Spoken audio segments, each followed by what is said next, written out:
కులాంతర ప్రేమలు ఎటైనా దారితీయొచ్చు. ఎందుకంటే మన దేశంలో కశ్మీర్ నుంచి కన్యాకుమారి వరకు ఇదే గోల. యవ్వనం క్యాస్ట్ చూడదు, కోరిక నుంచి ఇష్టం, ఆ తర్వాత ప్రేమ పుడతాయి. అప్పుడు కులాలు మతాలు కనిపించిన గెలాక్సీ లవ్ లో ఉంటారు. కానీ పెళ్లి వరకు వెళితేనే అసలు జీవితం సమాజం తెలుస్తుంది. ఇలానే బీహార్లో జరిగిన ఘోరమైన నేరం ప్రేమను, పెళ్లిళ్లను, నకిలీ ప్రేమను, నేరాలను అన్నింటినీ కలిపి చూపించింది. 2023 నవంబర్ 20 బీహార్లో అతిపెద్దదైన చాత్ పండగ. ఎవరు ఎక్కడ ఉన్నా సరే ఆ పండగకి సొంత గ్రామాలకు, ప్రాంతాలకు వెళ్లడం బీహారీలకు బాగా అలవాటు.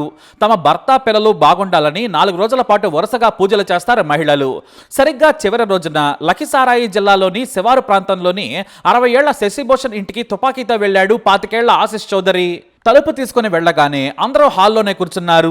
అంతే, ఒక్కసారిగా తుపాకీ తీసి 6 బుల్లెట్లను 6గురిపై ఎక్కుపెట్టి కాల్చాడు. ఆ తర్వాత మెరుపు వేగంతో బయటకు వచ్చి పరారయ్యాడు ఆశిష్ చౌదరి.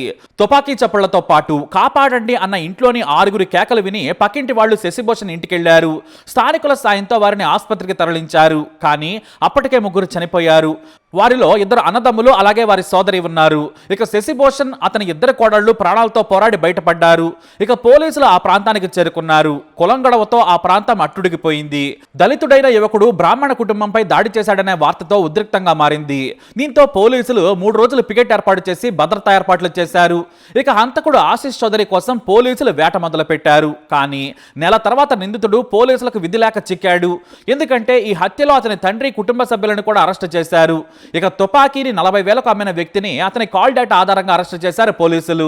బాధితుల లొకేషన్, వారి సమాచారాన్ని అందించిన ఆశిష్ చౌదరి స్నేహితుడిని కూడా అరెస్టు చేసి జైలుకు పంపారు. అయితే ఒకేసారి 6గురిని చంపాలన్న కోపం ఆశిష్ చౌదరికి ఎందుకు వచ్చింది?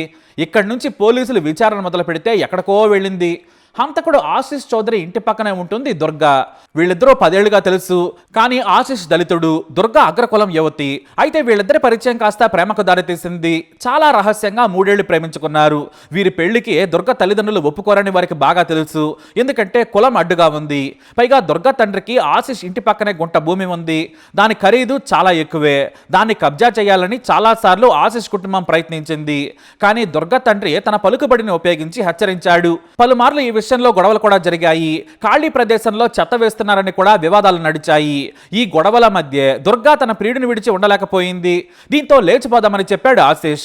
ఎలాగూ ఇంట్లో ఒప్పుకోరని ఇద్దరికీ తెలుసు. దీంతో దుర్గా ఇంట్లోని కొంత నగదు, బంగారాన్ని తీసుకుంది. ఇటు ఆశిష్ చౌదరి తనకున్న భూమిని కొంత అమ్మి డబ్బు రెడీ చేసుకున్నాడు. ఇద్దరు కలిసి పాట్నాకు పారిపోయారు. దీంతో మరోసారి దుర్గా తల్లిదండ్రులకు, ఆశిష్ తల్లిదండ్రులకు గొడవలు జరిగాయి. పోలీస్ స్టేషన్ లో కూడా ఫిర్యాదులు చేసుకున్నారు. కానీ దుర్గా, ఆశిష్లు మేజర్లు కావడంతో వాళ్ళు దొరికితే కానీ తామేమీ చేయలేమని పోలీసులు చేతులెత్తేశారు. అయితే ఏడాది తర్వాత దుర్గా తల్లిదండ్రులు ఫోన్ చేసి తమ దగ్గరకు రావాలని కోరారు. అలా మెల్లిగా ముందు మాటలు కలిశాయి. పాట్నాలోని నాలా రోడ్లో కొన్నాళ్ల పాటు కాపురం పెట్టిన దుర్గా, ఆశిష్లు ఇంటికి చేరుకున్నారు. అయితే ఆశిష్ కోరిక మేరకు అతని తల్లిదండ్రులు ఇంటిని వదిలేసి వేరే చోట ఉన్నారు. అంటే అతనికి ఉన్న చిన్న బిల్డింగ్ లో భర్తతో కలిసి ఉంటోంది దుర్గా. కానీ ఎప్పుడైతే దుర్గా దళితుడిని పెళ్లి చేసుకుందో ఆమె తల్లిదండ్రులను ఇతర బంధువులు, కుల బంధువులు కాస్త దూరం పెట్టడం మొదలు పెట్టారు. ఇది వారికి ఇబ్బందిగా మారింది. ఇక భార్య కోసం భూమిని అమ్ముకున్నాడు. ఇతర ఆస్తి కూడా అమ్మి దుర్గను సంతోషంగా చూసుకుంటున్నాడు. ఇటు దుర్గ కూడా అతనితో బాగానే ఉంటుంది. కానీ ఇల్లు దగ్గరగా ఉండడంతో ఎక్కువగా తల్లిదండ్రుల దగ్గరకు వెళ్లేది దుర్గ. పైగా వారింట్లో ఒకే ఒక కూతురు, ఆమెకు తోడు 3 సోదరులున్నారు. దీంతో దుర్గ మీద విపరీతమైన ప్రేమ ఉండేది. కానీ ఆశిష్ మాత్రం తన మీద దుర్గకు ప్రేమ తగ్గుతుందని అసూయ పెంచుకున్నాడు. ఆమె మీద ఒత్తిడి చేయడం మొదలు పెట్టాడు. నీకు నా మీద ప్రేమ తగ్గుతుందని నిలదీశాడు. మరోవైపు ఆశిష్ రాజ్ అనే ఫేస్బుక్ లో తనకు దుర్గకు పాట్నా టెంపుల్లో జరిగిన పెళ్లి ఫోటోలను ఉంచాడు ఆశిష్. నుదుట సింధూరం పెడుతూ తాలి కట్టిన ఫోటోలను ఉంచాడు. వాటిపై కూడా గొడవ జరిగింది. మనం హాయిగా ఉంటున్నాం, ఇప్పుడే కలుస్తున్నాం, వాటిని ఎందుకు సోషల్ మీడియాలో పెట్టావని దుర్గ నిలదీసింది. అయినా కూడా పట్టించుకోలేదు. అంతేకాదు, కోడలిగా తన తల్లిదండ్రులతో దుర్గ సంతోషంగా ఉన్న ఫోటోలను కూడా పెట్టాడు. దీంతో మెల్లిగా వారి మధ్య గొడవలు మొదలయ్యాయి. కానీ ఆ సమయంలోనే గొడవ తీవ్రం కావడంతో మాటా పెరిగింది. ఇద్దరు కులాల పేరుతో తిట్టుకున్నారు. అదే కోపంతో నేను మా ఇంటికి వెళ్తున్నా అని పక్కనే ఉన్న ఇంటికి బట్టలు సర్దుకుని వెళ్ళిపోయింది. అలా ఇద్దరి మధ్య దూరం పెరిగింది. అయితే అలా జరిగిన కొద్ది రోజులకే ఏకంగా ఓ వ్యక్తి దగ్గర తుపాకీ కొన్నాడు ఆశిష్ చౌదరి. 40,000 రూపాయలు ఖర్చు పెట్టి తుపాకీతో పాటు బుల్లెట్లు కూడా కొన్నాడు. వాటిని ఎలా ప్రయోగించాలో ప్రాక్టీస్ కూడా చేశాడు.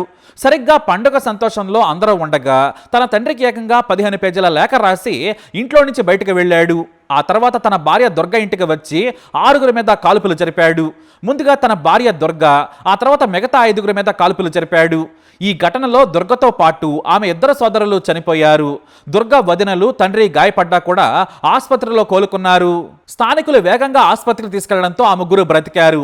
కాల్పుల తర్వాత పారిపోయాడు ఆశీష్. అయితే ఆ లేఖ చదవగానే ఆశీష్ తండ్రి కూడా పారిపోయాడు.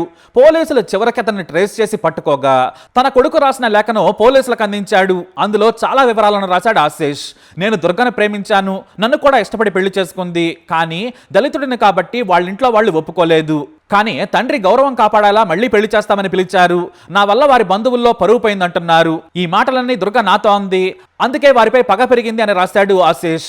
మరి అందుకే చంపాలా అంటే కాదు, అసలు విషయాన్ని 7వ పేజీలో రాశాడు ఆశీష్ చౌదరి. నాకు కొద్ది రోజుల క్రితం ఓ తెలియని ఫోన్ నంబర్ నుంచి మెసేజ్లు వచ్చాయి. ఆ తర్వాత ఫోటోలు వాట్సాప్లో పంపాడు. నా భార్య దుర్గ వేరే వ్యక్తితో క్లోజ్గా ఉంది, ఎవరు నువ్వని నేను మెసేజ్ చేస్తే సుమిత్ కుమార్ అని రిప్లై ఇచ్చాడు. ఫోన్ చేయగా నేనే సుమిత్ కుమార్ అన్నాడు. నువ్వు దుర్గను వదిలేయాలని నాకు చెప్పాడు. అంతేకాదు, మేము చాలా క్లోజ్, నీకంటే ముందు నుంచే నేను దుర్గను ప్రేమించాను, మేమిప్పుడు చాలా క్లోజ్ అయ్యాం, మరోసారి మా మధ్య నువ్వు రావద్దని హెచ్చరించాడని చెప్పాడు. ఇక ఈ సుమిత్ ఉండేది వారికి 100 కిలోమీటర్ల దూరంలోని బగల్పూర్లో. దుర్గా అతనితో అక్రమందం పెట్టుకుందని రాశాడు. అంతేకాదు, నన్ను కులం పేరుతో నా భార్య తిట్టడం మొదలుపెట్టింది. నాకు బాగా కోపం వచ్చేది, అందుకే చంపాలనుకున్నాను.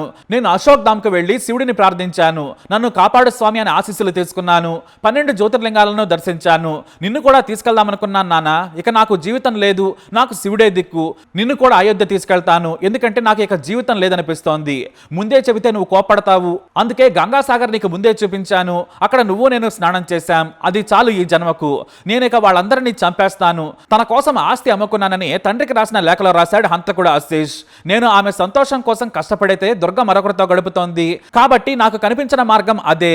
జై శ్రీరామ్ అంటూ లేఖను ముగించాడు. హత్యలు చేసి పారిపోయాడు ఆశీష్. ఈ ఘటనతో కులపరమైన గొడవలు జరిగాయి. ఆశీష్ ఇంటిపై దాడి జరగచ్చని పోలీసులు బందోబస్తు ఏర్పాటు చేశారు. అయితే పోలీసులకు దొరకకుండా తప్పించుకుని తిరుగుతున్న ఆశీష్ మీద 50,000 రివార్డు ప్రకటించారు పోలీసులు. సమాచారం ఇచ్చినా చాలు రివార్డు మనీ ఇస్తామని చెప్పారు. ఫోటోలతో సోషల్ మీడియాలో ప్రచారం చేశారు. అయితే నెల రోజుల పాటు శివాలయాలు తిరిగాడు. ఒంటి మీద మొత్తం శివుడు టాటూలు వేయించుకున్నాడు. ఇక పోలీసులు పట్టుకుంటారన్న భయంతో లొంగిపోయాడు ఆశీష్. తనని మోసం చేసినందుకే చంపాను, నేను నా జీవితాన్ని దుర్గ కోసం త్యాగం చేశాను, ఆస్తులు అమ్ముకొని కష్టపడుతున్నాను, కానీ ఆమె తల్లిదండ్రులకు దగ్గరయ్యాకే మరో వ్యక్తి ప్రేమలో పడింది. తెలియని నంబర్ నుంచి నాకు దుర్గ ఫోటోలు వచ్చాయి. మరో వ్యక్తితో క్లోజ్గా ఉందని ఫోటోలను చూడగానే తెలిసింది. మెల్లిగా నాకు దూరం అయ్యేందుకు ప్రయత్నాలు మొదలుపెట్టింది. ఎప్పుడూ తిట్టని దుర్గ బూతులు తిట్టడం, కులం పేరుతో అవమానించడం స్టార్ట్ చేసింది. నాకు దూరం అయ్యి తన ప్రియుడిని పెళ్లి చేసుకోవాలనుకుంటుందేమో, కానీ మరొక వ్యక్తితో సన్నిహితంగా ఉండడం తట్టుకోలేకపోతున్నాను. నా దుర్గ ఇలా అవుతుందనుకోలేదు, అందుకే చంపానని పోలీసుల ముందు తాపిగా ఒప్పుకున్నాడు ఆశీష్. అయితే తమ కూతురుకు ఆశీష్తో పెళ్లి కాలేదని మీడియాతో చెప్పారు ఆమె తల్లిదండ్రులు. కానీ పోలీసులు మాత్రం పెళ్లైందని ఫోటోలను కూడా మీడియాకు చూపించారు. ఇక ఆశీష్ ఆరోపించిన సుమిత్ కుమార్ను కూడా విచారించగా నాకు ఆమెకు అక్రమ బంధం లేదు, కేవలం ఫ్రెండ్స్ని మాత్రమే, ఆమె ఆశీష్తో సంతోషంగా లేదు, అందుకే విడిపోవాలనుకుంది. అయితే అక్రమ బంధం కానీ ప్రేమ కానీ నాతో లేదని చెప్పాడు. నాకు వేరే అమ్మాయితో పెళ్లి కూడా కుదిరిందని చెప్పాడు ఈ సుమిత్ కుమార్. కానీ ఎవరేం చెప్పినా కూడా ముగ్గురిని చంపేశాడు ఆశీష్. ప్రేమ అనుమానానికి దారితీసింది. పెళ్లయ్యాక కులం గొడవలు వచ్చాయి. పరువు పోయిందని పలుమార్లు ఆశీష్ ను ఆమె కుటుంబ సభ్యులు తిట్టడం కూడా ఈ పగకు కారణమైంది. మొత్తంగా ఆశీష్ సైకోలా మారి ముగ్గురిని చంపాడు. ఇందులో విచారకరమైన విషయం ఏమిటంటే చనిపోయిన ఆమె సోదరుల భార్యలు ప్రాణాలతో బయటపడ్డారు, కానీ వారికి దిక్కు లేకుండా అయిపోయింది. వారి పిల్లలు తండ్రి లేని వారయ్యారు. దుర్గా వదినలను కూడా శిక్షించాడు ఆ రాక్షసుడు. ఆ చిన్నారులను తండ్రి లేని వారిని చేశాడు. ఓ ప్రేమ కథ ఇలా దారుణానికి దారి తెలిసింది. మరి ఆశీష్కి ఏ శిక్ష పడాలి? మీ అభిప్రాయాన్ని కమెంట్ ద్వారా తెలియజేయండి. ఈ వీడియో అప్డేట్స్ కోసం మా ఛానల్ ఫాలో ఉండాలి, తప్పకుండా సబ్స్క్రైబ్ చేసుకోండి.